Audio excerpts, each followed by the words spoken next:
the pictures. But I was just thinking, oh, that would be good to have another tool in the toolbox. So Yep, absolutely. Yeah, send it to me. I'll take a look at it. I will. And then Thanks. I'll go Yeah. out and put it on somebody and try it.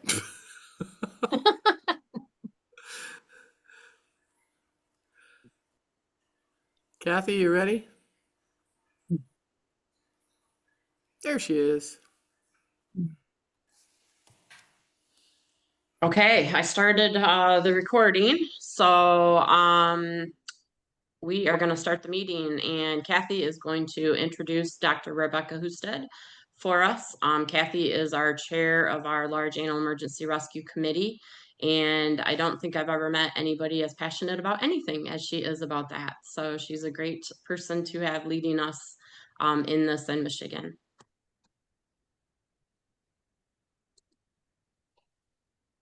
Kathy, we can't hear you. Yeah, you got to unmute.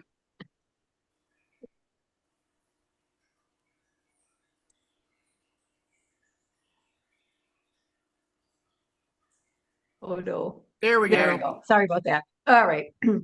Well, Rebecca's been a lifelong equestrian. She has a Bachelor of Biology degree. She's been in the Army Reserve. She's been deployed to Kuwait and Iraq. She remains active in the reserves. She's also been involved in animal physiology. In the 90s, she and her now ex-husband began to develop and train first responders, veterinarians, and others in the methods to assist large animals in disasters and emergencies. The equipment and training they've developed have been used the world over. Rebecca's written a book on the topic for veterinarians and first responders to use. She remains a firefighter in her hometown, continues to lecture and teach, and is involved in numerous welfare animal organizations. And in her efforts, she all helps to keep the world a safer place for our horses. So I invite you tonight to learn what Rebecca has to teach us. Thank you so much for coming. Thank you. Can you guys hear me well? Yep. Yes. I can hear you fine. Yep, Okay. yep. So I put this slide up every single time I do a presentation because I think it's important. I want to make sure that everybody understands that I try not to cuss. I'll try not to offend anybody. Wait, no, I won't. I'm going to try to talk about difficult things. I'm going to try to talk about offensive comments, things that change the way you think. So that's my job tonight. And I'm going to start off with the pretest. Who is driving your horses? If you have to evacuate your horses in a disaster, how are you going to do that? Or are you going to end up in this situation, right? And that comes down to a lot of things. Do you teach people how to drive a trailer? Do you teach people how to hitch it? Do you prevent these kinds of things, right? And if you don't have a trailer, who are you going to use for an evacuation? So the problem becomes, for me, I have an evacuation plan. I have 2 trailers and I have 6 horses. So there you go. That's where they're going. I don't have enough room for anybody else. And I hate it, but I love my horses and I'm going to get my horses out first. So if your plan is that you're going to get your friend to load your horse up, you better make sure that they've got enough room to load your horse up. Otherwise, you really don't have a plan. And that's the first thing that we wanted to talk about is how you do load planning and how you literally, are you going to walk your horse down the road? That's been done. It's not the best practice. So we're trying to get better at that. So some of that comes down to, are you one of those people that says, hey, I know my truck, I know what I can do. I can tell you if you're a diesel owner, you're going to be one of those people that when you get down to half a tank, you're going to start looking for fuel, okay? Because diesel owners, if you run out of diesel, you're going to be sitting on the road for a couple hours versus a gas truck where you can just get some more gas, right? So there's 2 kinds of people. Which one is you? Everybody knows what kind you are. And if so, admit it. Embrace it, but you're going to have to do some planning based on your personality type. Okay, so what's the goal of this presentation tonight? Really, we're trying to build resilience. We're trying to make sure that people have a calm, organized response when conditions change. This is somebody's place and a high wind came through and knocked the little shelter over. Those shelters are notorious for that, by the way. You might want to tie your shelter down, but it knocked in the fence. That doesn't seem like such a big deal. I mean, get some friends over, maybe we can pull it over with a tractor, right? But wait, that's a horse fence. What happens if the horses get out? What happens if they go to the road? What if they run down the road 4 miles? What if they get hit by a car?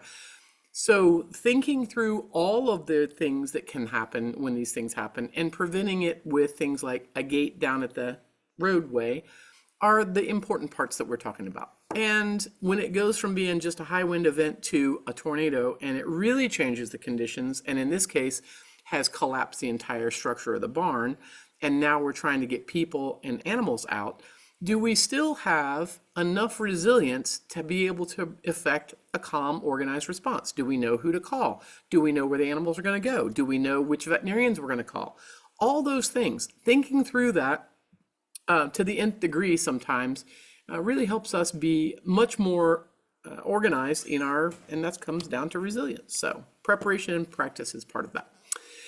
Now, one of the things that I talked to Kathy about was, she said, hey, people tend to forget how things happen and when things happen and how serious they were. Do you guys know that one of the worst agricultural disasters of modern times actually happened in Michigan? It happened in 1973, and they're still doing research on it.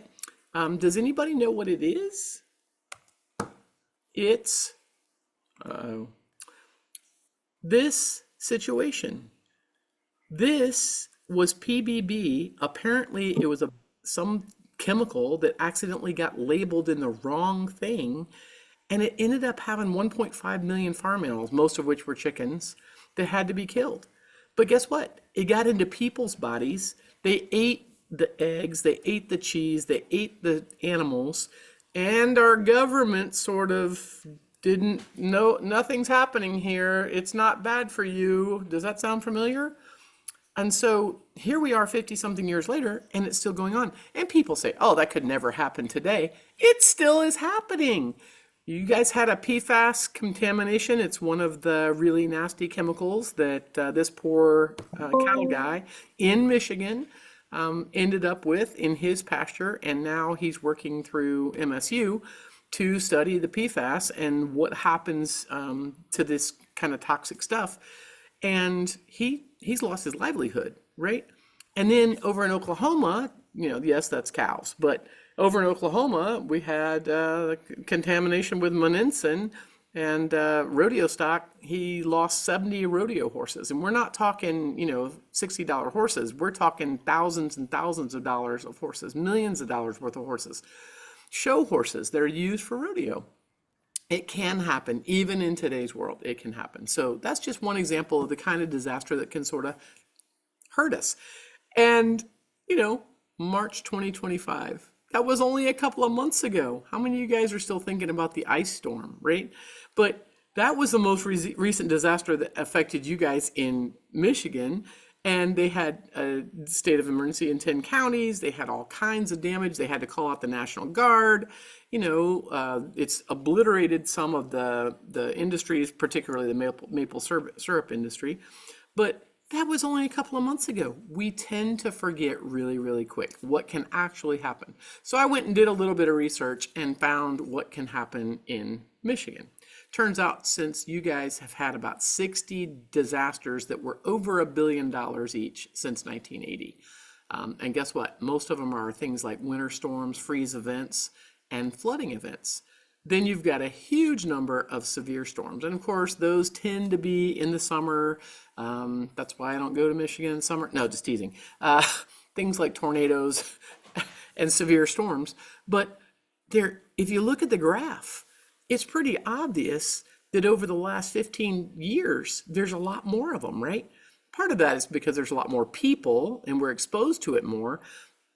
But it's pretty amazing how many disasters we actually get. So, and then of course there's the emergencies, the local disasters that happen to people. And this was just a couple months ago in April also, a barn fire burned down, right? So the problem with that is, did you know about that one? It's over in Meridian, but did you know about that? So the problem is people say, oh, we don't have disasters. And I go, yes, you do, but you have to do a lot of work to try to find these things because this one wasn't publicized nearly as well as some other of the disasters. So it can happen to you. That's all that was about, is it can happen to you. So When you look at a situation like this with a horse down in, an irrigation ditch, for some people, that's just an emergency. For other people, that's a disaster, right? And a lot of it comes down to, why didn't we fence that off in the first place? Why don't we fence off the ponds so that the horses can't go into them in the winter? Why don't we prevent horses from going to the road by having secondary fencing? Why don't we do these kind of things? Oh, I don't have time for that. A lot of it comes down to our attitudes and how we look at disasters and emergencies and whether or not we think they'll happen to them. I try not to be obsessive compulsive about it, but I also try to have plans. So this is your pretest. Again, there's two kinds of people in the world, and one, does some of the best practices. They try to have the security that sort of goes along with safety. They think about maintenance. They think about trying to make sure that people aren't on the property at times that they are not aware that they are there. They think about things like quarantine and biosecurity. That's a big part of disaster preparedness. And then things like, hey, something could happen to me. Powers of attorneys and wills and up-to-dates and all those things. But we all know friends, and I've got several friends that are like this. They don't have any idea what their passwords are. They don't have paperwork. They don't have a safe. They don't put anything in a safe. They just dump it on the table, or they dump it in the truck, and I'll get around to it, right? Those kind of things. There's two different kinds of people. But as you can imagine, if you're that other kind of person that doesn't want to do all those things and doesn't have time for maintenance and doesn't think about safety, it can affect your planning when it comes for disaster and emergency. So what I'm going to try to make a case for tonight is that you think about building a culture, changing your attitude towards safety and planning, and educate people around you. Part of the way you do that is you use things like legal instruments and risk assessments and liability waivers and those kind of things. But other than that, you also write down an evacuation plan and a shelter-in-place plan, and you practice them. And then you get everybody that's your friends or at your facility, if you have a large facility, to sit down and talk about it. Talk about it. Just talking about it. It's amazing how many people will go to, I go to some of these horse events, and there'll be some clinician out there with 2,000 people, and they're all clapping and they're cracking whips and they're doing all these things. And then I walk in the arena, I'm going to talk about evacuation and shelter in place planning, and everybody leaves. Like 3 people will be left. And I'm like, what did I say? Because nobody wants to think about it, right? So talk about it. Talk about your plans. What's a good plan? What's a bad plan? Think about safety in your facility, right? So, and some of that comes down to knowing some of the laws. As you can tell, the Certified Horsemanship Association is trying to promote those kind of things, right? And that attitude, that safety awareness and thinking about those kind of things, and bringing people into your ideas of evacuation and shelter in place planning really changes your attitude, and it changes the attitude of the people around you. And I'll give you one example. So another pretest: is your barn quiet like a library or a church? I go in places and, the horses, there's a little radio with some classical music on and all that great. And I watch people, and they're all very quiet. They're all afraid to make any noise. Their horses are afraid. Do you really think that when you have a barn fire that it's going to be quiet and calm?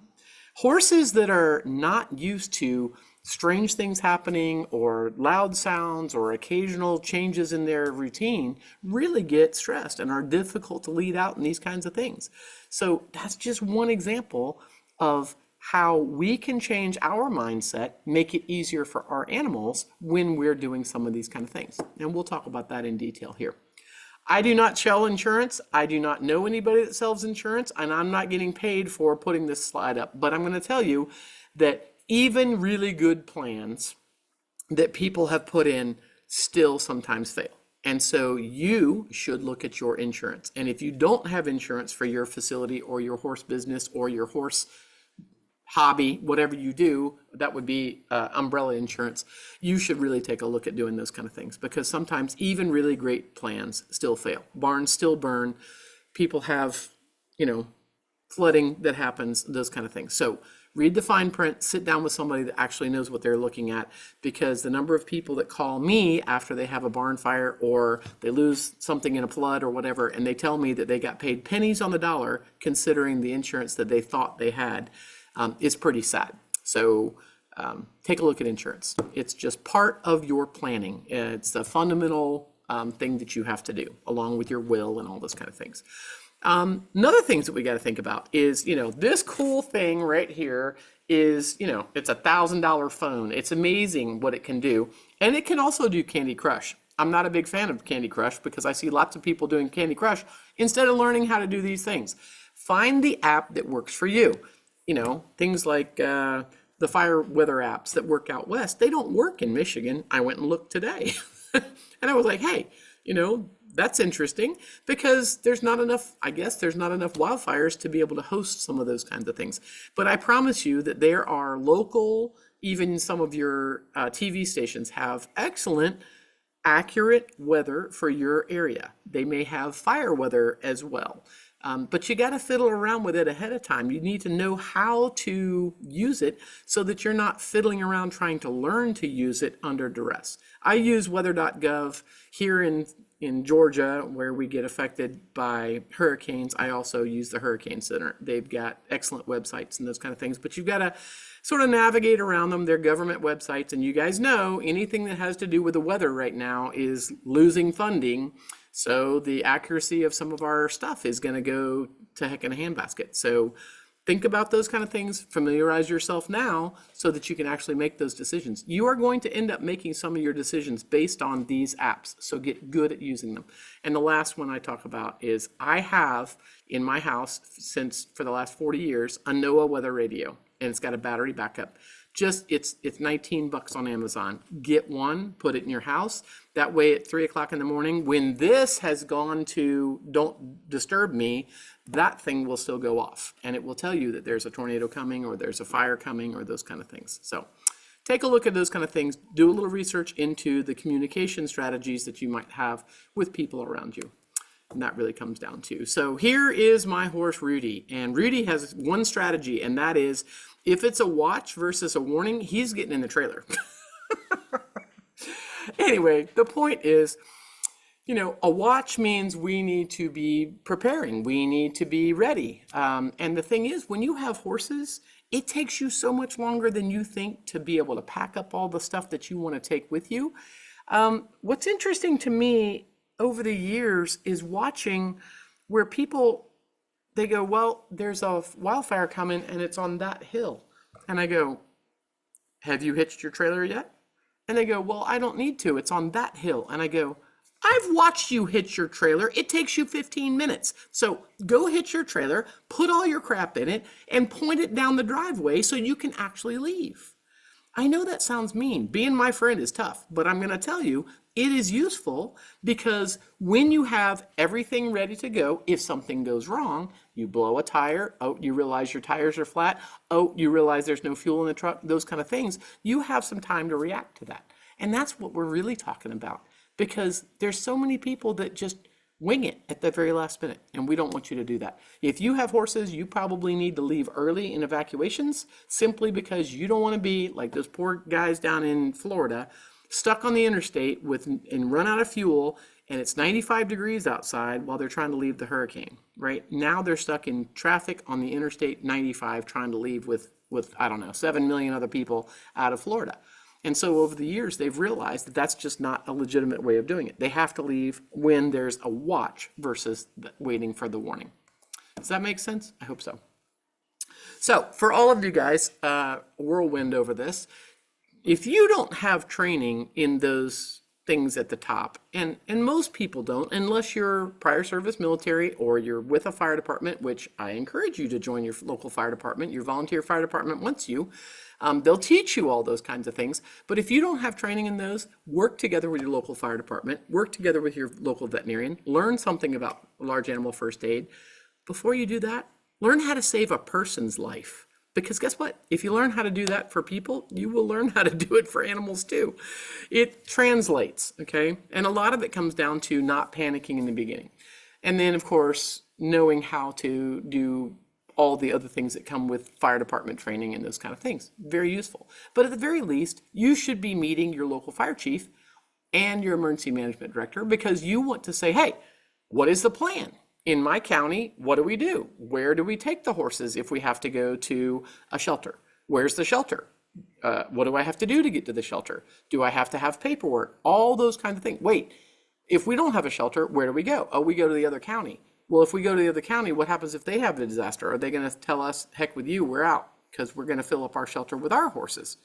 How does that work? Have you sat down and read it? It's amazing how many people in a local community have a quote plan, but when somebody sits down and reads This it, is a disaster awareness.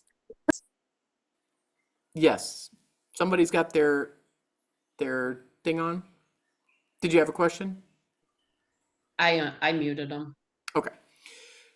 So does it make sense, and is it up to date? Does it have, a lot of people, because of the Pets Act back in 2006, they have resources that are legitimate for pets, but they don't realize that doesn't translate to horses and large animals. So if you have livestock, if you have horses, you may have to make plans on your own, which comes down to sitting down with your emergency management director and saying, hey, we need to come up with a better plan because I read the plan and the plan does not work. You have to do that locally. FEMA is not going to come in and tell you what to do. Believe it or not, it's all handled locally. So if you don't have a plan locally, then you need to ask questions, right? And this is just an example of not having a plan. If your plan is just to open the gate and let them go, that's not a plan. And honestly, the people that do these things, I wish they got a ticket. I wish they had to go to jail once in a while, because this is not appropriate. You don't just open the gate and let them go and say, hey, let my horse go out. Hey, why don't you come back at 5 o'clock after you've spent all day outside on the road? Find your own grass, find your own water, stay out of the fences, don't fall in the holes, and come back at 5 o'clock. That's ridiculous. We would never do that to your kid. Well, I mean, some people would, but don't do that. That's not a plan. You got to have a better plan than that. And you can see that this horse has been injured. He's run through fire. And now the firefighters and the people that are trying to help with people disasters are going to be distracted with trying to help the horse, because they have big hearts. They want to help. And so hopefully he doesn't get run over by a fire truck, right? So some of that comes down to, depending on where you live, this is one example. This is one that's just horrific from a couple years ago in North Carolina.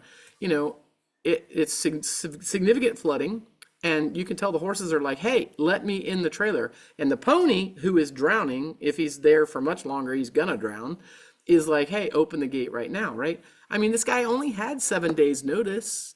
It's a hurricane, folks. You have 7 days. How can you not know? Because you haven't looked at the app, you haven't watched the weather. I'm not trying to be mean here, guys, but after years and years and years of watching this, I start going, oh my God, how could people not know? They're playing Candy Crush, I guess. These folks, this gal, I've been using her picture for 10 years, and I love it.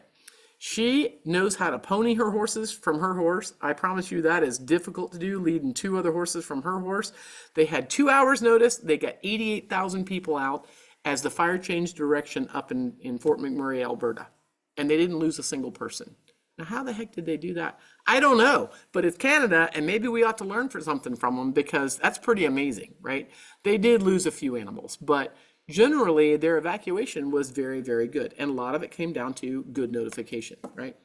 So just using a flood as a good example, you can't move. You can't drive in it. You can't move around in it. If something happens at home and you have a fire, we can't get to you with a fire truck. So you've got to have a way to deal with all those kinds of emergencies if you're going to, quote, shelter in place, or you've got to evacuate early. So I hope that convinces you that it's important. You've got to have these 2 basic disaster plans.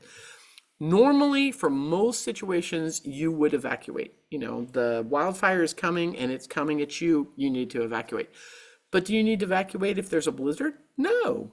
I mean, who wants you out on the road? Nobody wants you out on the road if there's a blizzard. So we have to use a little bit of common sense on what we're going to use these for. Shelter in place is commonly used. We use shelter in place for COVID, right? That was a shelter in place disaster. And it actually went on a lot longer than some people realize. Even up in Canada, there was people that were not allowed to get into their facility to see their own horse for 18 months. So, you know, a little bit strange, but shelter in place. So how we do shelter in place or evacuation depends on your facility. It depends on, you know, how many people and horses and other pets you're talking about.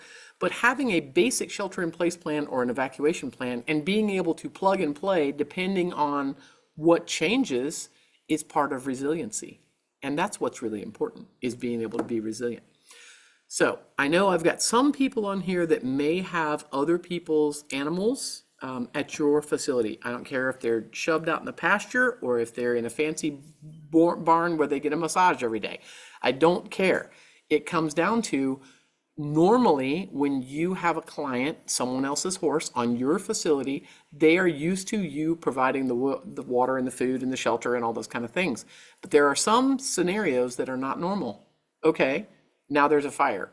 They're in another country, they're on vacation, you can't get a hold of them. How do you handle it? The animal's sick. The animal has to be euthanized because of something else that happens, injury or illness. Or now we have to evacuate. You put him on the trailer with good intentions and another horse kicks him, breaks his leg, and he has to be shot. Are you covered for that? Do you have powers of attorney to be able to have him euthanized without being able to talk to somebody? I mean, when you start talking about planning, you have to go into a lot of detail on planning. If there's an injury to the horse, the vet says we've got to put him down. You've got to evacuate him. You evacuate him. They're out of the country for a week or a month, and you transported the horse, you fed the horse, you paid the fees at the boarding facility or whatever. That can add up to a lot of money. How many clients you got? You got 10 clients. That starts adding up quick, right? So who pays you back? And if you shelter in place, what kind of extra expenses is that going to be?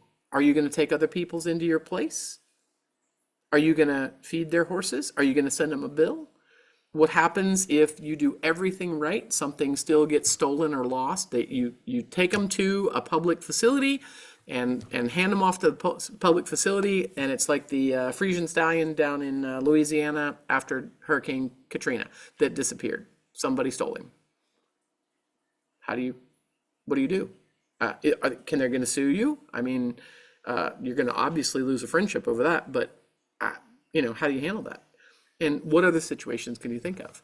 So thinking through the worst case scenarios, and that's just disaster planning. You have to think about the worst case scenarios, right? So where are you going to go? Partnerships ahead of time. Personally, I don't like to think about taking my horses to public shelters. I'm sorry, but I know what's going to be at the public shelter is the people who have never taken their horse to a vet. It's never been dewormed. It doesn't have any of its shots. It's got no coggins, and it probably is a quarter horse that races at the bush track. I mean, come on. Those are the kind of folks that at the last minute are going to take their horses to a public shelter. Sadly, so think about that. Where am I going to take that? Do I have a friend? Do I have a friend in another county, another state? Utilize those friendships and partnerships. And that goes both ways. There's a hurricane in South Carolina. I can take my horses there, or they can bring their horses to my place. I've got a friend of mine in Florida. A couple years ago, there was a hurricane coming towards her place. She evacuated early, brought her horses to my place, and spent a couple days. We had a great time, ate food, went horseback riding, and avoided the hurricane. In the end, it didn't destroy her place, thank goodness. But she was very glad that she got out ahead of time. She lost a couple of days of work, right? That was it. So what are those partnerships, and where are you going to take them? And who's going to treat your horse if there's a problem along the way? And all those kind of things, right? So a lot of the keys to success that come with evacuation is thinking about particularly things like wildfires. You have to go early, and you may not get back for a second load. So you got to go early. Hurricanes, same way. Try to leave early. If you got large numbers, you really need to leave early because you may be impacted by the traffic and those kinds of things. Think about that. It's never going to be normal traffic. It's all the people that are panicking, and they're going to get their family, or they're going to Lowe's and Home Depot to get wood to put on their windows, or whatever they're doing. It changes the traffic patterns. And it requires a lot of labor and fuel. People don't think about it, but when you start actually moving large numbers of animals, it requires lots of trips, large trailers, and a lot of coordination between people. And if you have employees and or your next door neighbor and you're like, oh, they'll help me. Well, maybe they're busy with their own family. Maybe they're busy with their own animals. It's all great under blue sky conditions, but when it actually happens, they're like, well, I wish I could help you, but I got to go move my mama because my mama has a problem, right? Or I got to go get my kids from school or whatever. So don't think about stopping gas stations. You've got to think about things like, do I have extra fuel? Do I have abilities to generate power? Do I have a generator? And what are my list of partners that I would try to use to be able to move my animals to their place? Have I pre-coordinated that? Have I made those phone calls ahead of time? And do they know who I am? Or is it some Facebook friend? I mean, sometimes Facebook friends work, but that's not my first choice. I want somebody that I actually know. And then be prepared to pay for boarding and care. If you're coming to my place, you're going to pay for boarding and care. At the very least, you're going to be scooping your own poop. I'm not scooping your poop for your horses, right? So think about those kind of things because it can add up. If it's a day or two, no big deal. If it's a month, it's going to be a big deal. If it ends up being 6 months because your place is completely destroyed and you've got to go back and do a recovery plan, that's going to get even more expensive. And friendships wear out after about 2 days. Fish and family get really stinky after about 2 days. Just saying. So, and then of course, the things that people always say, I'm going to paint my phone number. I'm going to use whatever you're going to do to identify your animal. I'm just going to suggest that you get a microchip in your animal. If you want to get it back, put a microchip in it. I've got microchips in my saddles. I put microchips in my snakes. Whatever you got, put a microchip in it. That increases the chances of proving that it's yours. And then, of course, the other things on the outside, the brands, the tags, all those kind of things to make sure that you get your animals back. But think it through that, thinking through that, and there's a lot of information on the internet about identification, but I would follow through on some of those ideas because some of them are better ideas than others. So probably right about now, y'all are thinking, man, what does it have to do with me? I mean, come on. It really comes down to you got to have an attitude that you are going to be prepared. I don't care if your neighbors aren't prepared. I don't care if the person down the street or even your boyfriend or your husband isn't want to be prepared. You don't have the response time that you think you do to be able to evacuate or to set up for doing these kind of things. And I've got a good example in how do you react to something simple that can happen when there's only two of you, where you can't call a vet, where you don't have time to call the fire department, all those kind of things. When your horse rolls over, this is my husband's horse, we got this from the security camera. When your horse rolls over and sticks his legs into the front wheel well of your truck, it does happen, and occasionally it's a really good way to break a leg, right? So what can you do just to stabilize a down animal? That's a basic thing that happens to people. It's an emergency situation that we see a lot in large animal rescue. So how do you stabilize a down animal? Do you run around like, screaming bloody murder, or do you, get a halter on the horse? Do you try to protect him, get him to sternal, or hold him down in a safe method? Do you put something underneath his head so that you don't hurt his head? Do you make phone calls to the people that you need to get to help? 911 is their first call, right? Call that does it all. I'm a fire department person, and I'm going to tell you, please call us. Worst case, we get there and we say, oh man, I don't know what to do. But at least you got other people to help, right? And putting people together to try to make that happen. Firefighters are puzzle solvers, and they will help you. So what are some of the other things that we can do? We can give them fluids. We can, if they're sternal and they're happy, we can give them hay. Ask the vet, but you give them hay. And don't encourage it to stand until it's ready to stand up. If you encourage it to stand up and it's not ready, it'll break its leg or its neck when it falls down. So even stabilizing a down animal. Most horse people never deal with down animals, so they don't know what to do. So that's just some examples of how to do that. So I'm going to show you what to do. And this is just-in-time training for my husband, and it shows that even husbands can learn these kind of things. This is Porsche. He is down. Put your foot in his neck. Tip his nose up so he can't do that. Tip his nose up so he can't do that. Good. Okay, you stay right there. I'm going to back it up. Okay. Let me know if there's any problems. He's got his foot in his neck, pulling his nose up. I'm trying to get a video while we're doing this rescue. Mark. Can I back up? Am I clear? Yeah. Wait, no. Okay, no. Fucking foot is. There you go. Yep. Okay. Sorry for the bad word. Okay, and then Okay, come over here and let him up. Good boy, Porsche. What a good pony. Yeah, you Dad. can imagine that all of us are relieved. But the point of that is, it's about attitude, it's about knowledge, and having some simple things and working together as a team. Nobody screaming, yelling, nobody arguing, one person in charge, the other person doing whatever they're told to do, and having some methodology that you can implement even when there's only two of you. So under normally what I'm talking about is large animal rescue, and this is just some of the basic equipment and PPE that you can use that you should have around your barn, in my personal opinion.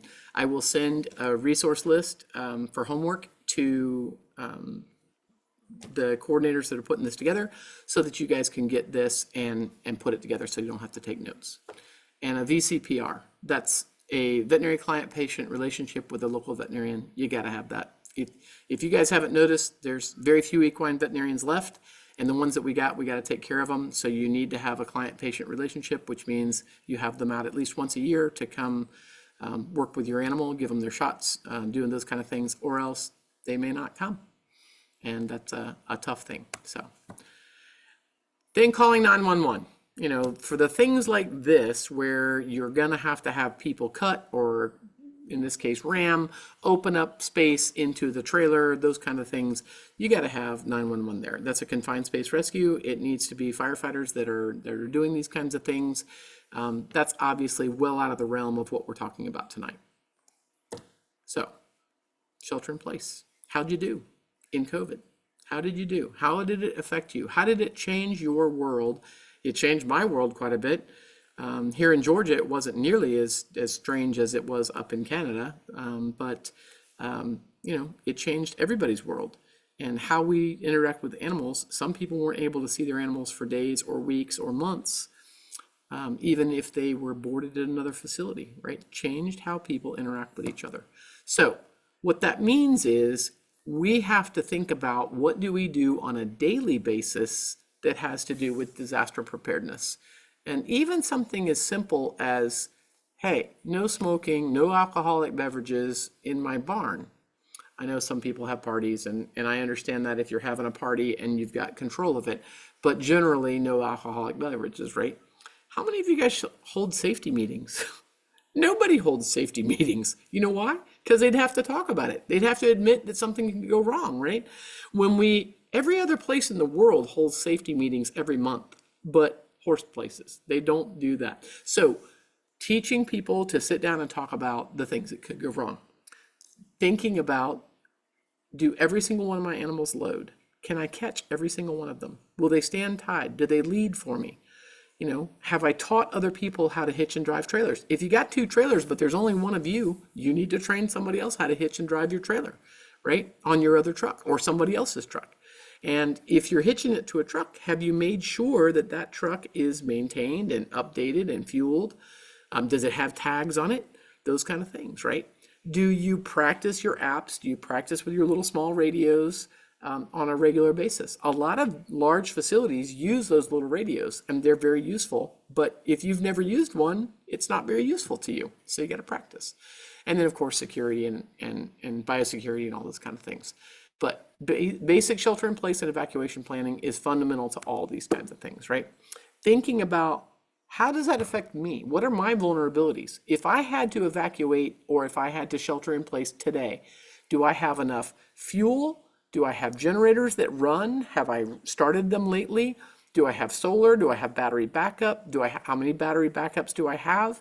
Where's all my stuff, right? My computer's great until it goes down. Do I have stuff on the cloud? If my computer gets flooded, where's all my stuff, right? How long does it take me to hitch? Do I have at least half a tank of fuel? Do I have extra fuel? How much extra fuel do I? A lot of people never think about it. They'll have a 5-gallon thing of fuel. My diesel truck out there has a 35-gallon tank. That's what, 7 5-gallon things? 7 of them to fuel my truck, fully fuel my truck. That's a lot of fuel. Most people don't have 7 containers sitting there. They have 1 or 2. So think about that too. What are your, and you got to fuel through, recycle through the fuel regularly. How do you, what do you do if you lose power for a day or 3 weeks or 3 days? Can you get water to every single horse every day? A lot of people can't. They say, well, I'm going to let him go to the pond. And I go, well, you never let him drink in the pond. And now you're going to let him drink in the pond? They're like, well, I'm going to let him drink in the pond. Okay, but how long is he going to, is he going to play in the pond? Is he going to destroy the water source? Is he going to fall in and get stuck in the mud? All those kind of things, right? Think about those things too. And then of course, what are your alternatives if you can't get anybody else to help you? So this is what I call water math. According to AAEP, the average idle horse needs 6 to 10 gallons of water daily to drink. And I will tell you, the average horse is also going to waste 10 gallons a day. They're going to poop in the bucket. They're going to knock it over. They're going to splash it out. They're going to soak their feet in it. They're going to knock all the things, right? We all know that. So if you just say, hey, I've got 15 horses on my facility, and they need 15 gallons a day because they're going to destroy half of it. That's 225 gallons. When you start doing the water math and you start realizing to be able to get 15 gallons to horses for 1 day, that's 750 gallons. That's 200 buckets. The fire truck, my fire department, if we're not doing something else, we would bring you 1,000 gallons, but we're going to expect you to have more than 200 buckets to put it in. We're going to expect you to have 55-gallon drums or big 100-gallon tanks or something to put it in, right? We're not going to sit there and fill 200 buckets. That's ridiculous. And it's ridiculous for you too. So that's an example of what I call disaster water math. You got to think through it. And if you had to do that for a week, that gets ridiculous. You got to have some other source. So what are you going to put it in? Where are you going to put it? How are you going to keep it clean? All those kind of things, right? And then thinking about all the other kinds of disasters that can happen, it all comes down to the same kinds of things. You're probably going to need transportation. You're going to need water. You're either going to need heat or cooling. You sometimes need humidity control. If you live in Georgia, we all want humidity control when it's 97% humidity. Because it affects, food in Georgia in August when it's high humidity. If you have too much horse feed, it will rot just by sitting in a tank somewhere, So how does that affect you? Do you have generators? Do you need electrical services? Do you have alternative power?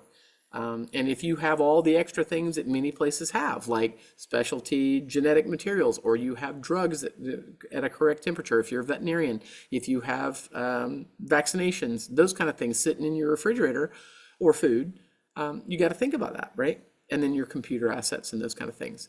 Are your trailers always maintained? I love it when people tell me that they maintain their trailers all the time, and I go by in the winter and the snow plow's gone by and there's a 4-foot ice dam in front of their trailer. And I'm like, that's not accessible.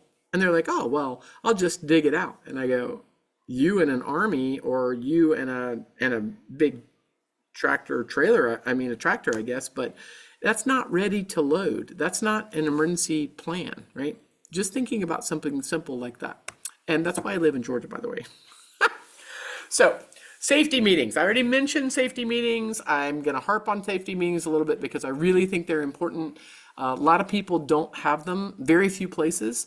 I encourage all of you guys to do this. If you're a boarder, I'm going to tell you that the problem with boarders is we always are like, we want you to do this and do this and da-da-da. And managers are like, here comes the boarders. If you're a manager, you're used to hearing all the things, right? And saying, oh my goodness, here they come. They got their brilliant ideas again, right? But if you have legitimate concerns, if there's, a change in an SOP or a good change to a rule in the facility that we need to do, need to negotiate, right?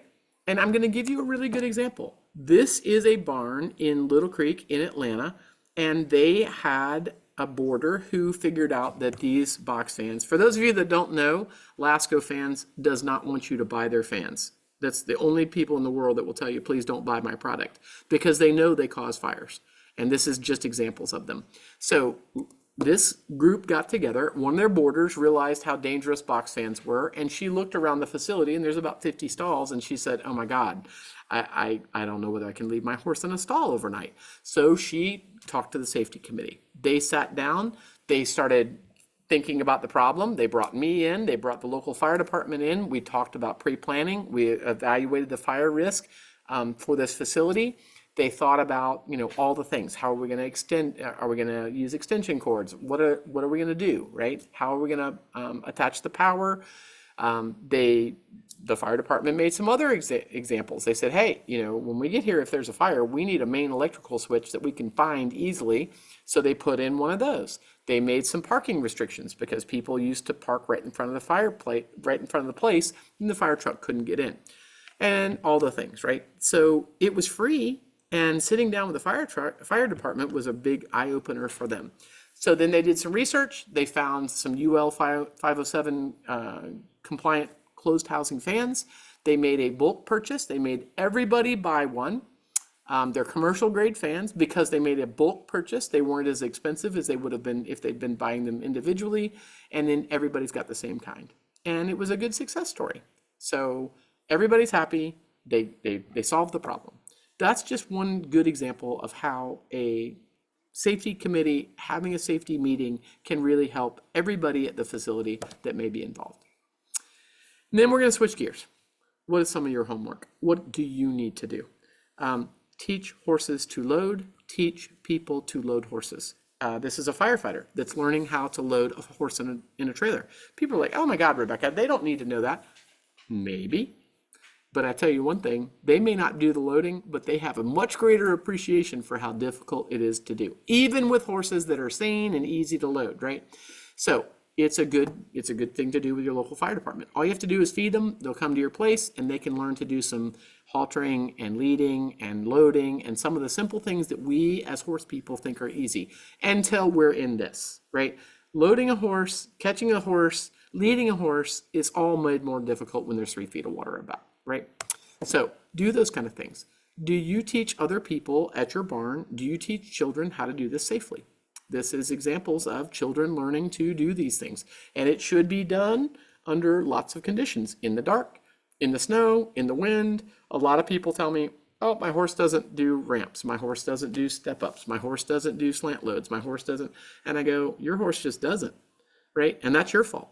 So practice with your horse. I don't care if your horse can lead. I don't care if your horse can, pee off and pissed off and slide and stop and all that stuff. Yay, great. Who's he by? Who's he out of? I don't care.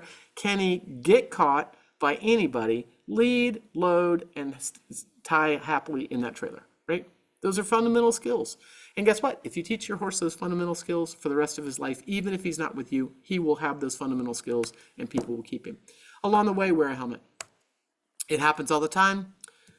It is horrific how many things happen to people that get kicked or crushed or slammed against the wall, those kind of things associated with leading, handling. These are not riding injuries. These are leading, handling, letting the horse go, leading the horse onto a trailer, those kind of things. Please wear a helmet.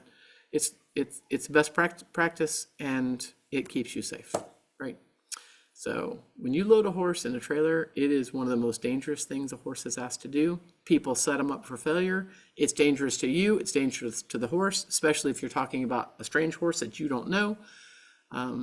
These animals need to learn to these skills. It is a life skill, and it is a life skill for you as well. So sadly, they've done the documentation to show that animals, I don't care if it's cats or horses, if they're unable to be caught and transported, they often get left behind in evacuations of all types. I don't care if it's a wildfire, if it's whatever. You guys probably watched that video from the Paradise Fire when they were going out and trying to catch the cats that had been left behind, and many of them were horrifically burned and those kind of things, simply because people couldn't catch it. My cat, as soon as I change my body language and go like that to go catch him, he's out, right? Horses the same way. They know, they're not dumb. It's a skill. So we got to learn how to do that and be better at doing it. So what is the most common evacuation scenario? We always think that it's to disasters. It's not. It's to a vet clinic. The number of horses that people can't catch lead, load onto a trailer to take to the vet clinic because the horse is sick or has an injury is horrific. And some people say, well, my vet comes to my clinic, to my barn. Yeah, they do, but not at 2:00 in the morning on a Friday night, right? Then they'll say, hey, bring them to me because I've got something else here that's got colic and I got to watch them, right? So teach them to catch, lead, load. Teach them to tie. Teach them to get in the trailer and be serious about getting in the trailer. Let other people load them. It's a fundamental part of education. And, trailer loading clinics, it's a thing. Send your staff members. I hate it when I go to people's houses and they say, oh, that's this horse. He's difficult. Let me go get Frank. Frank knows how to load him. And I'm sitting there thinking, maybe my ego is way too big, Kathy, but my ego says, I am going to learn to do these things and do it well and be really good at it. I'm not going to ask for Frank. I'll be damned if Frank is going to be the only one around here that knows how to do anything, right? So when you take that attitude on, it will translate to lots of other things in disaster preparedness, I promise you. So get good at what you're doing. Get good at horsemanship. Get good at trailer loading.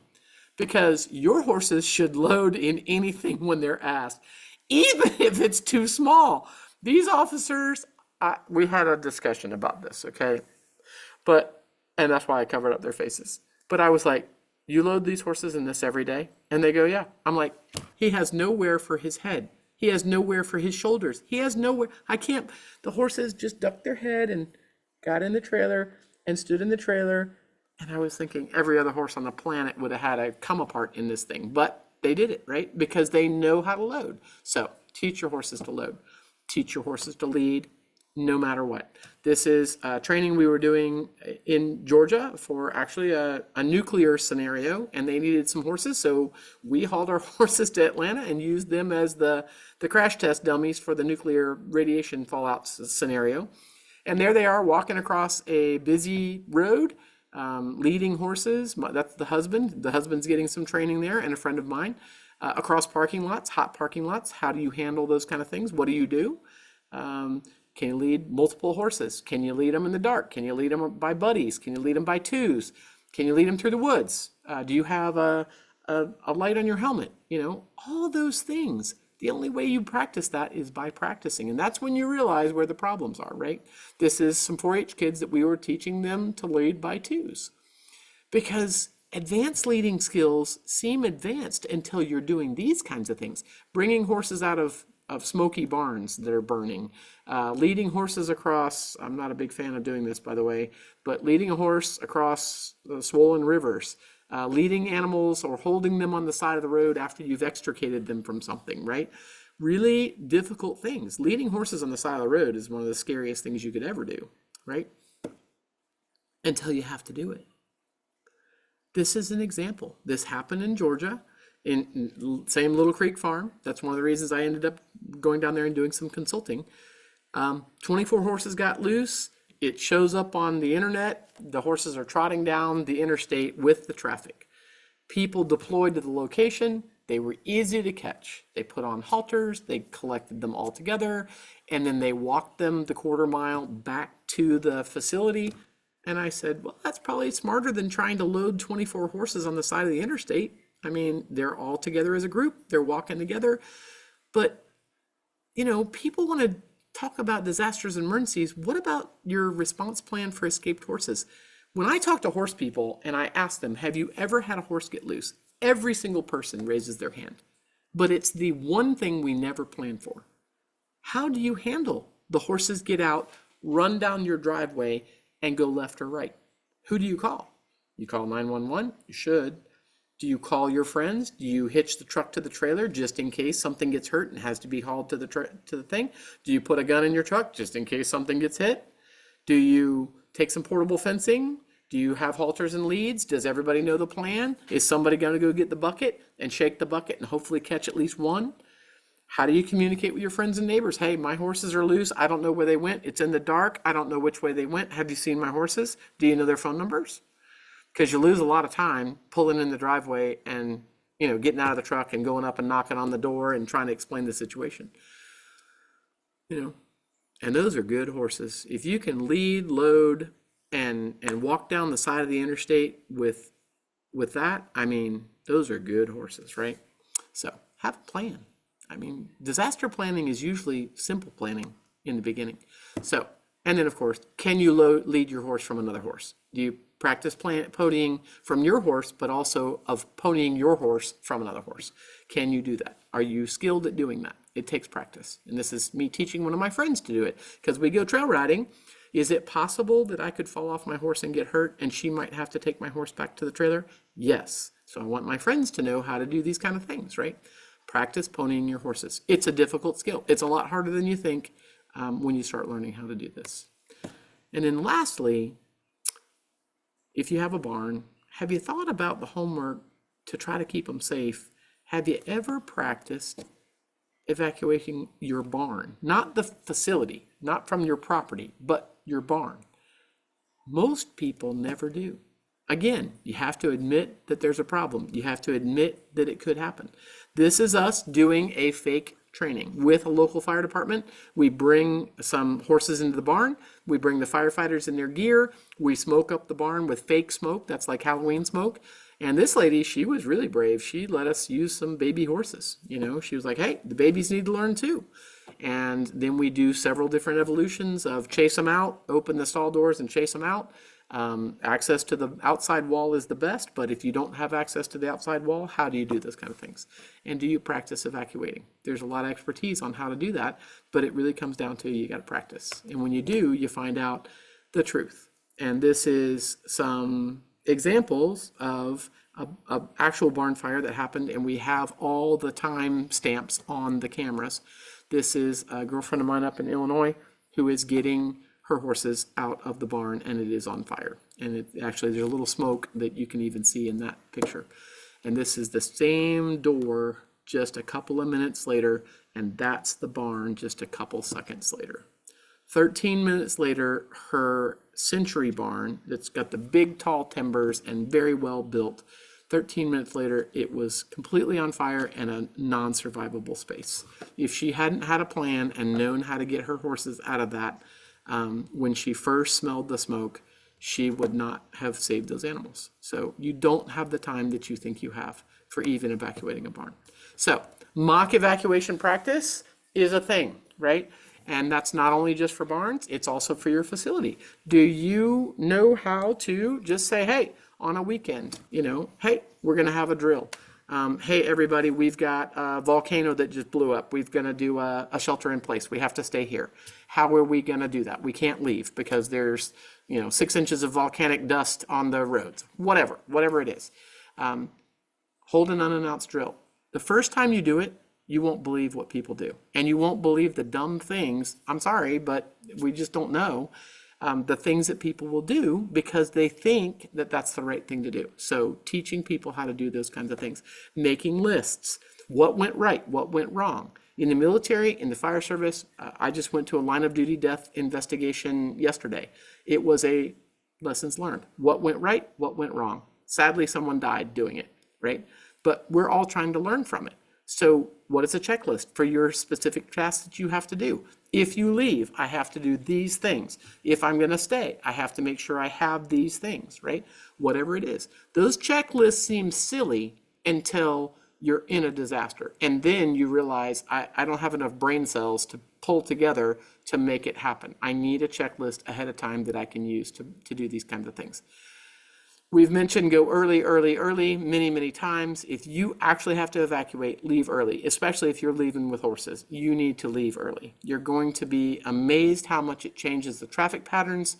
And once they have an evacuation order, the insanity of people that wait till the last minute is crazy. So could you practice with a stuffed animal? Yes. Could you practice with your live animals? Maybe. Maybe the first couple times you do it with a stuffed animal so that you don't put your animals through it. Can you go a couple miles to the local stockyards and unload them too and see how that goes? And what do you do? How do you handle those kind of things, right? Can you change the requirements for the drill? Simulate a hailstorm. That one's a good one, right?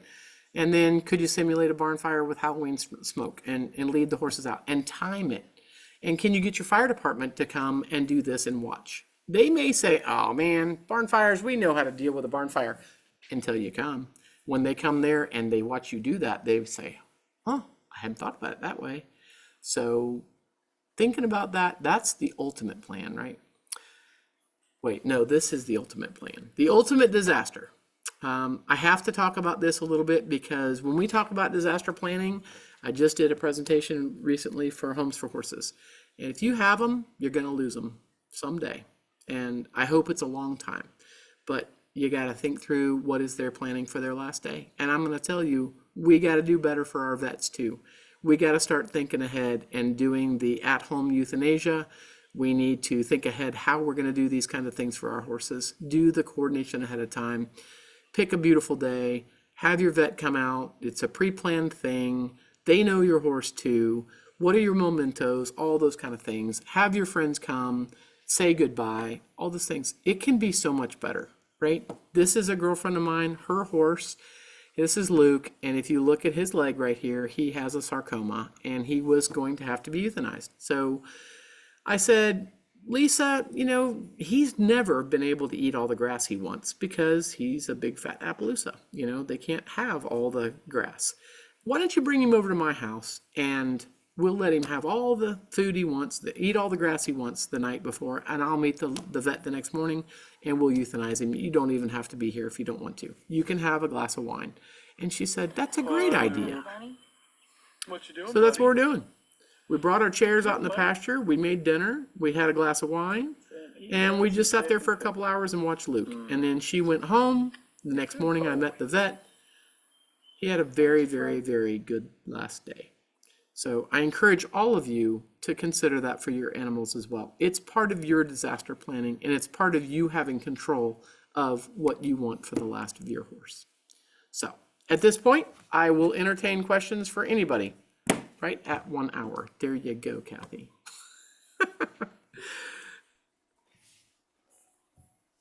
Questions? Well done, well done.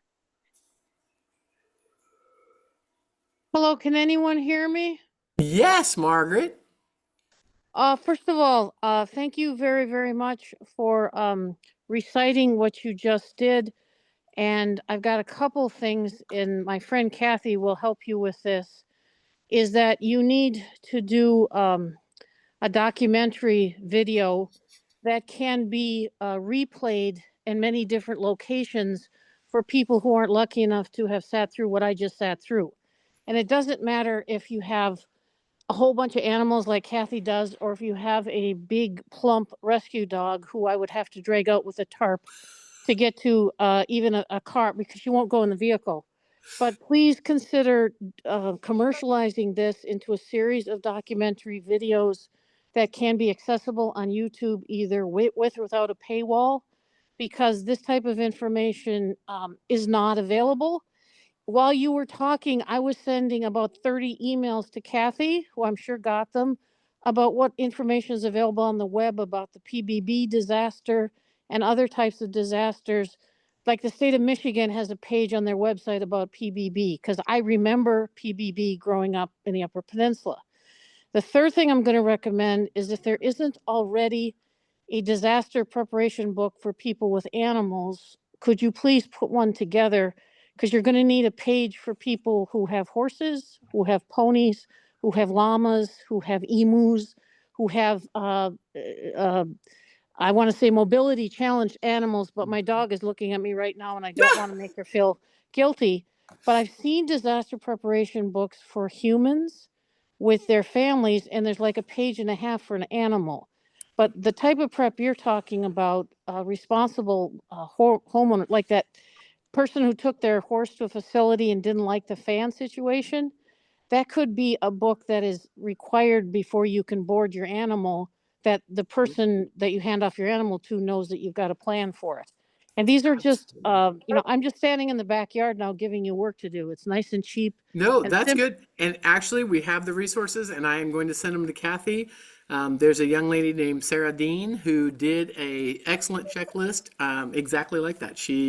I met her years ago in Louisiana, and she actually sat down and did it. So yes, I will send all that information Well, what to you guys. Kathy is doing all the work, and when she does something I'm the one who shares it on Facebook and sends it to all of the people in our area that should pay attention, but they get it from 2 or 3 different sources and they'll start to pay attention.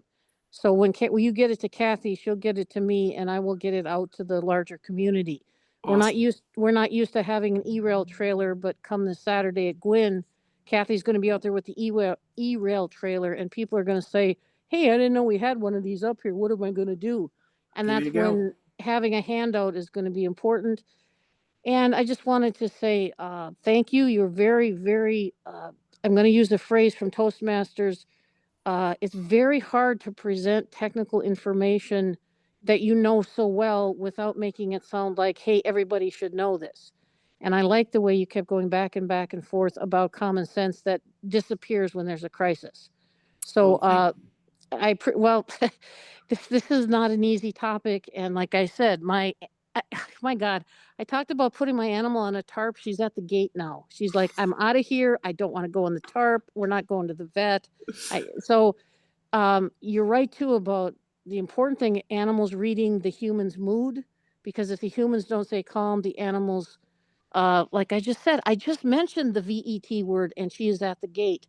Um, you need to document what you're doing, make it accessible, get a handbook that Kathy can take with her the next time she goes to a rodeo that people can start looking into, and then just keep doing what you're doing. Kathy can give you my contact information if you need somebody. I'm an attorney. I'm also on Facebook, and I also review documents for like 8 million people. If I can be of any assistance in that, just get it to Kathy and she'll get it to me. Okay? whew, Thank you, man, I had a Margaret. Thank lawyer you. on here. I didn't even think about that. Oh, well, Kathy will tell you I'm one of the good ones. I We went to Parkview Elementary School last century when we had to wear dresses to school when it's 10 below zero because it wasn't considered ladylike. In other words, we have suffered. So Well, I now, appreciate it very much. And what I will do is I think that they are going to put this on YouTube and I will add it to the YouTube webinar playlist that I've got right here. That is, there's several videos that are there, everything from horse trailer wreck prevention and response, barn fires in details, all those kind of things. So we will definitely share that. And they're all free. It's not behind a paywall. It's all free. Many other organizations like you guys have done these kind of things, and all I ask them is to upload it to YouTube, and then we can share it out so that people can find it for the exact reasons you're talking about. Who else has got a question? I know we had a question, will these slides be available after the session? Oh, yeah, you recorded the whole thing, right?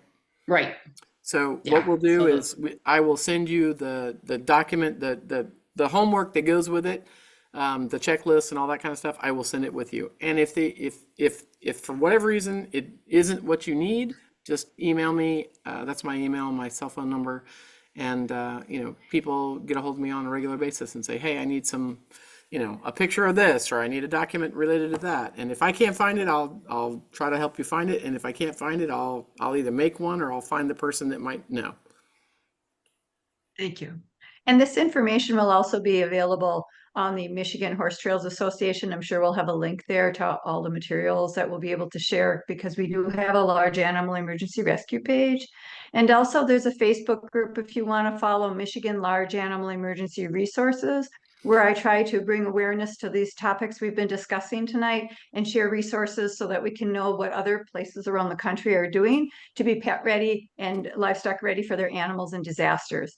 And if you are someone who's in your community and wants to connect with your emergency manager about what your county's animal disaster plans are, and if you have questions and want information before you make that connection, please just get a hold of me. That's become my passion, is that in Michigan, we start at a local level to put together community or county animal response teams for both small and large animals. And it's going to be a work in progress.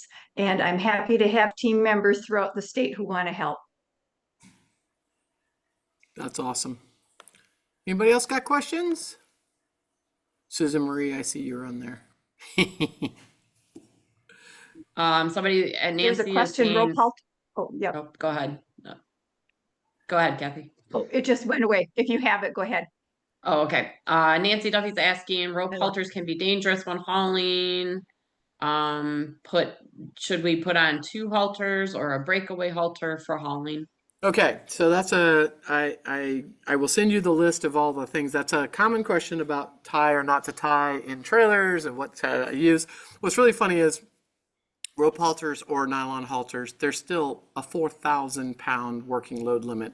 If your horse hangs up, he can break his neck with either one. So they can both be just as dangerous. But I understand the smaller size and all the kinds of things. It really comes down to your horse should be attached to the trailer on something that's going to break under duress. If you have a wreck, if you flip the trailer, if the horses have a come apart because there's wasp in the trailer, whatever, the horse should be attached to the ring at the top of the trailer with something that will break. I don't care if it's leather, piece of plastic, a piece of hay string. Hay string has a working load limit of 80 pounds. A horse can just snatch his neck and pop that easily, right? And then he's got his little lead rope hanging from his halter. So he has a short lead rope to be able to be held by an emergency responder on the side of the road. At least you have something. The problem with the breakaway halters in trailers is that if they actually break the halter, now they're in the trailer without a halter on. So that can be challenging. And of course, we could outthink it to the nth degree. You just got to think through what works for you. You know, in some of my trailers, I don't attach my horses to anything. I load them in the trailer with just a halter on because they don't need to be tied in that particular configuration of trailer, and they're friendly to their buddies. That can be very, very challenging. But I've also seen, I was just over in Portugal last week, and I saw horses nose to tail like this, a bunch of Lipizzaner's and or whatever, Lusitanos, and they were nose to tail in this truck, and I was thinking, man, my horses wouldn't put up with that, but that's what they're used to, right? Whatever they're used to. I always tell people it's a 4-horse trailer. How many horses can fit in a 4-horse trailer? 6, because horse people can put 6 horses in a 4-horse trailer if they have to. Oh, anyway, yes, good question. I did have a question. My raised hand keeps going away for some reason. Go ahead.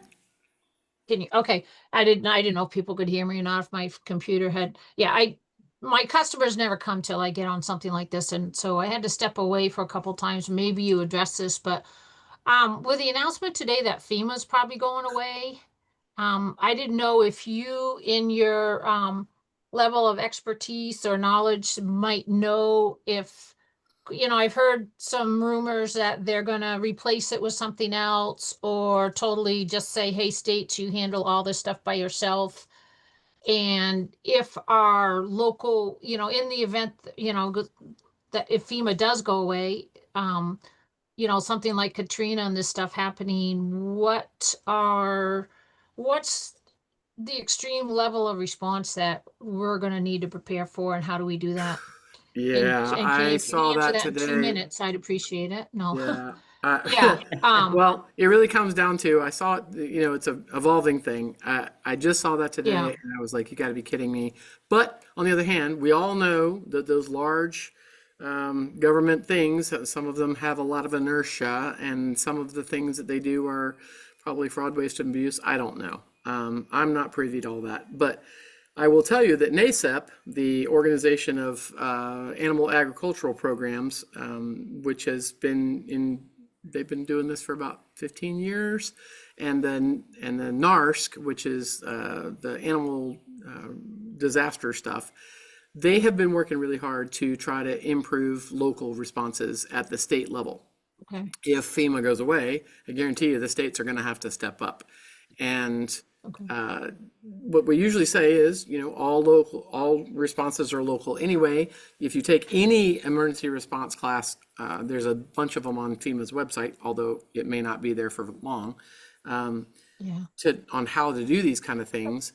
They always tell you that it's a local disaster first, and the local people are the ones that are going to promulgate the disaster. FEMA may send resources to help, but they're there to help and coordinate and bring some expertise on how to communicate, but it's not to tell you how to run your disaster, which is, how how we get ourselves in trouble, because if you have a mayor that doesn't have any expertise at all running your local disaster, that can become a challenge too. So it would be nice if we could get emergency people and management directors and mayors and county councilmen and city councilmen to go to these classes and learn how to actually promulgate a disaster. But it doesn't happen often enough, apparently, to get them motivated to do that. I haven't been able to get any of my county commissioners to go to something like that. No, I I don't get it. know. I don't know. The, That's yeah. something we're all going to be watching. It's going to be interesting. Yeah, and we're gonna have to try to stay in coordination and communication about it. The other thing, if you don't mind, I think it would be helpful to this group and people if you could put the link to your book on in the chat. That's a book that is just a wealth of information. And it's a quote unquote a little pricey to some people, but if that's something you could get in a resource library for other people here, it's just something. It's Rebecca wrote it. I think this is your second edition, the one that's out there now. Is that correct? Yeah. Yeah, it's a huge resource for your local emergency people. If it's in a library, so I highly recommend it. So. Yeah, and it's under my old name. So my old name is Jimenez, and it's under Jimenez and May. Technical Large Animal Emergency Rescue. If you look it up, or if you look up Rebecca Horse Large Animal Rescue, you will find that book. You'll find It's that out book, there yeah. everywhere. Good stuff. Yeah.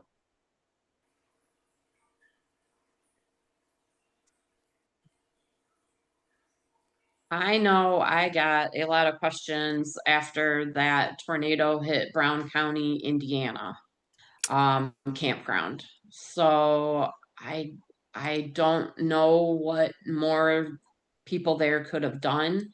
Tornadoes, spin up Yeah. so quickly, Yeah. and you don't have a Yes. whole lot of, and I mean they didn't even have cell service there, so there was no warning.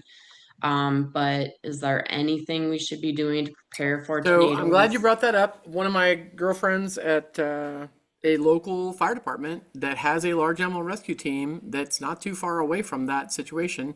They called it's not in their county, it's another county, but the other county is aware that they do what they do. They called, but apparently DNR took over for whatever reason. And DNR ended up saying, hey, we don't need any help. And they probably could have used some help, but you know how that is. You don't want too many people because then it's overwhelming, right? So there's some fallout from that that's coming in Indiana to make it better in the future. But generally, with tornadoes, it really comes down to it's more important that you and your family and your kids, your grandma, your mama, you guys get to safety more than anything else. And that's always a hard thing. People are like, oh, Rebecca, you're mean. I'm not trying to be mean. I'm just telling you that human safety and has to take priority. Now there is a friend of mine. She's all over Facebook. She's got pictures. The other day she had a tornado watch at her house, and she loaded her horses and put it up on the internet again. She's got a tornado shelter for her horses, and I'm on Facebook friends with her, and it's really cool. But it wasn't cheap, So there are options. Maybe as these storms get worse, maybe more people will start thinking about those options. But actually building a tornado shelter for your horses is a really expensive thing to do. And it takes time, and you have to practice. So generally I tell people, please take care of yourself and your loved ones first, and then the whole thing of should leave them in or let them out depends on how much property you have. Horses are not stupid. If you give them if you're out on 25 acres, they can probably take care of themselves. If you only have a quarter acre and a little barn, then maybe they're better off inside the barn. If it's an F5, what are you going to do? There's nothing you can do. So those kind of things, we can quarterback it a million different ways, but it really comes down to what can you do based on your mobility, your resources, the number of people you've got. Have you trained your kids? Have you trained whoever else lives at your house, whoever works for you? to be able to do these things. And, you know, they learned a hard lesson in every disaster. We learned this lesson, but they learned a hard lesson in Katrina. They thought they had a police department in New Orleans, and all the police officers, a lot of them went home. They were like, it's a disaster. My house is a disaster. It's nice to be able to work, but I need to go home and take care of my mama and my kids and make sure they're safe. So they didn't come to work. And everybody assumed that the police officers would be at work. So guess what happened then? When everybody else realized, oh, well, there's no police. There you go. So those are disaster lessons that we have to learn every time. You know, people say, it won't happen. And I go, yes, it will. Your employees will not come to work if they are stressed about their mama. It happened in COVID. People said, well, I don't want to go to work and get sick and bring it home to my kids, so I'm going to stay home. And they just didn't go to work. So how does it change your world when the whole world changes? That's the hard part. And a lot of people could have probably never predicted some of the things that happened in COVID. But what's really funny is they had done a bunch of table topics and run-throughs in our country, in Canada. We had done some similar things with NASEP about a big, in that case, it was an animal pandemic, not a human pandemic. But it's sobering. There's 8 billion of us on this planet now, and we're all fighting over, you know, water and food and space and all those things. So how do we do that better? How do we coordinate better? How do we communicate better? It's a challenge for all of us. And the biggest growing thing in the United States right now is two things, since I have a lawyer on here with Margaret. Animal law is a big one, and people that are getting degrees in emergency management. So if it's any young people on here and you are looking for something to do, it is hot, hot, hot. Go to school, get yourself a master's degree in emergency management, and you guys can make a career out of this. Nice. And the animals will appreciate it. Yeah. Because right now they're getting left behind. Alexis, you had your hand up. Did your question get answered, or do you still have it? No, so I was just kind of to swap topics. For people who maybe don't have as much experience as you do in kind of creating a management plan for themselves, their facility, for their barn, are there like workbooks or documents to kind of walk people through it? There is. I'm going to send that document from Sarah Dean. It's a good place to get started. And then there's some other resources that I will send you. It's the homework that I normally send somebody that goes to a large animal rescue class. So it's going to be overwhelming. It's resources on barn fire prevention and response. It's trailer prevention and response. It's how to get your horse out of a mud hole, how to coordinate with the classes you should be taking through FEMA, all these things. It's about 6 pages long. So if you look at every bit of that and think, I can't find the resource of what I'm looking for, you just get a hold of me and I will find it, and then I will add it to my list. All right, thank you. Rebecca, you have your hand up.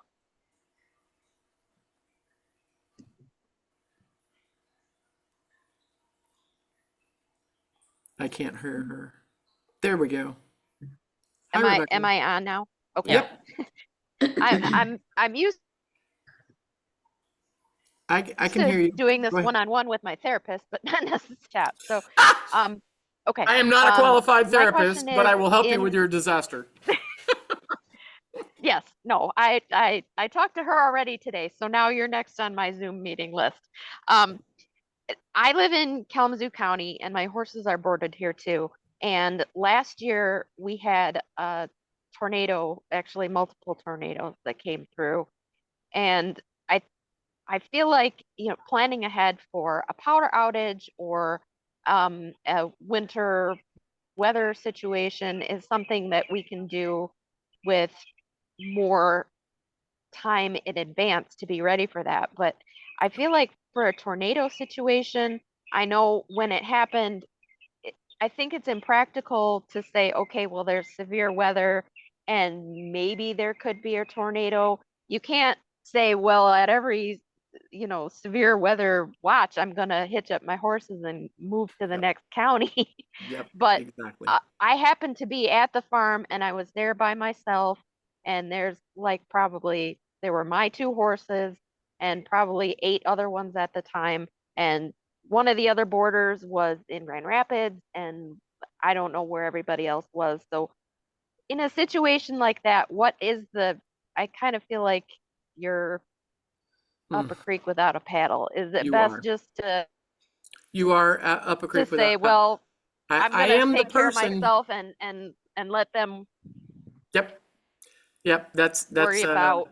you know, in the military, that's one of the things they teach you is you got to take care of you first, and then everybody Yeah, else around you on yeah, your team, and then the other people, right? In fire service, the same way. yeah, You can't help anybody else yeah, if you are hurt. So you have to take care of yep, you first, then your team, and yeah. then all the things, right? So that's what you got to do. And I have actually only on one occasion here in Georgia. Generally, when we have tornadoes in Georgia, it flips over some mobile homes. That's it, right? But every once in a while, there's something that you look on the radar and you're like, I can, I'm not an expert at weather, but I can tell that that's a big deal. And it's coming right at me and I need to move. And I actually loaded up my horses years ago, both trailers, and we moved about 25 miles and we sat it out and it ended up being nothing. But man, I'm telling you, my butthole was really tight that night. You can't do that Yeah, every single I time. bet. You really can't. No. But if I land in Michigan, Indiana, Illinois, or Nebraska, you can guarantee within 6 hours somebody's going to have a tornado warning. And Yeah, usually I'm in the hotel and I'm like, what is that sound? It's like, oh, it's a yeah, tornado warning. Is it chasing me? No, it is. I'm I'm trying to make it funny because it's terrifying, and there's yeah, not much you can do other than take care of you and yourself and your loved ones yeah, and your horses. If you're there and you can move them and you can do those kind of things, that's great. But generally, you just don't have time. 3 minutes to 5 minutes is good, and that's only yeah, really if you time it. It takes that long just to get to your safe room, yep. and get the things you need. So, um, So I hate to be that person, like you said earlier, that just says, "Oh, well, I'll just let my horses run and yep. worry about it later." But I think in a tornado, it sounds like that's And about the only thing you can do, because yep. that was my thinking. I was like, well, I'm just gonna untie him and let him run, and I'm gonna get to safety myself. And I feel like that's irresponsible, but I have to think about myself You have to think for. about yourself and the for example, I was out in Oregon about 3 years ago with Kate Beardsley. She's Mustangs to the Rescue, and she took me on a beautiful tour of the Oregon coast. And we're driving, just to show you how your brain gets so used to the things that you're worried about, right? I don't worry about earthquakes. I live in Georgia, right? Why would I worry about that? But we're driving down the road and I see a sign. In Georgia, we have these signs that are obvious blue signs and it says, evacuation route, and it has what looks Mhm. like a hurricane. And I see this brown sign and it says evacuation route and it says for a tsunami.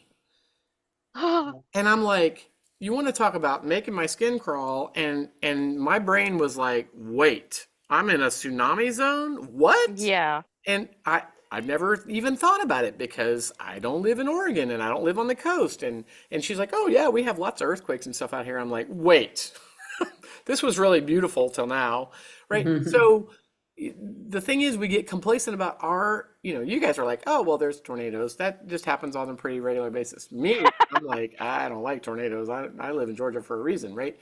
But everybody has their thing, right? Some places they have wildfires all the time and they act like, oh, well, it's no big deal. So we get all complacent about our disasters that affect us where we live. And that's all I'm asking you guys to think about is think about it a little bit different and throw in a little bit different flavor of something and think about how would you respond to that. Honestly, the biggest disaster that most of us get is power outage. Power outage for a day, you start worrying about your freezer. 3 days, you start worrying about more than your freezer. A week, 3 weeks, It doesn't happen very often, but you guys just got hit by that ice storm back in March, or April. And I know ice storms because ice storms come to Georgia pretty regularly, and it's not uncommon for us to go 3 or 4 or 5 or a week without power. So we have generators, and we're like, no big deal. Hitch it up, put the generator up. We got plenty of fuel, no big deal. We act like it's no big deal. Other people are like, what? I don't live in Georgia. I just moved here. What do you mean you got to have a generator because you're going to lose power? Well, if you live in Georgia, you're going to lose power unless you live in Atlanta. I mean, Atlanta, they'll fix it, but everybody else, we're going to wait a week, right? If you're rural, if you're a horse person. So, that's the most common disaster you're going to deal with. And how do you respond to that? Thank you. It's a mindset thing, right? And you're facing it in an appropriate manner, in my opinion. Thank you. Anybody else? I always try to make these things a little bit funny, guys. Don't take it wrong. I'm not belittling any of it. It is all terrifying and difficult and hard decisions and the kind of things, but otherwise I would just cry through these things. So I have to make it a little bit funny. I try to put a little spin on it to make it a little less scary for everybody, because some people come away from my things and they're like, I'm never putting my horse in a barn. I'm never putting my horse in a trailer. I'm never going anywhere ever again. And that's not the intent. I want you guys to be able to have a full life with your horses and do all the things, but also think about the things that do affect them. Because what's really funny about human beings is our brains make us worry about things that maybe we don't need to worry about as much. So being resilient comes down to practicing the things that you would do for these kinds of emergencies and disasters. If you get good at loading your horse in a trailer, catching your horse, leading it, loading it, and standing tied, and it's really good about standing still and all those things, you won't believe how much it affects the rest of how you do things with horses. I won't have a horse that won't do those things. The first time my farrier pulled up here, I had 6 horses. They were all on long leads. They're standing there, swatting flies and standing next to each other, and he pulls up and he's like, oh my Lord, what have I gotten myself into? And I said, what do you mean? He said, are you one of those natural horsemanship people? I said, no, I'm just a horsemanship person. I just want my horses to have manners. He goes, oh, okay. But the point is, horsemanship comes down to manners for your horses, which translates to the rest of their life. If you die and your horse goes to somebody else, or you have to sell it for some reason, does he have all those skills? If he has those skills, it will translate to the rest of his life. He'll be more successful with someone else. The horses that don't have those skills, that people say, oh, well, I'm the only one that can ride him. I'm the only one that can catch him. I'm the only one that can do anything with him. I'm like, well, you're screwing your horse over. He needs to be easy to handle for anybody. And, that translates to lots of things in his life, for the rest of his life. I wrote down hold a trailer loading clinic. I think that's a great idea. And trailer hauling and backing and everything. I think we'll look into doing that too. Changing a flat tire, one of the like things all that that stuff. you guys might, Amy and Kathy, you guys might want to do is have what we call a trailer rodeo.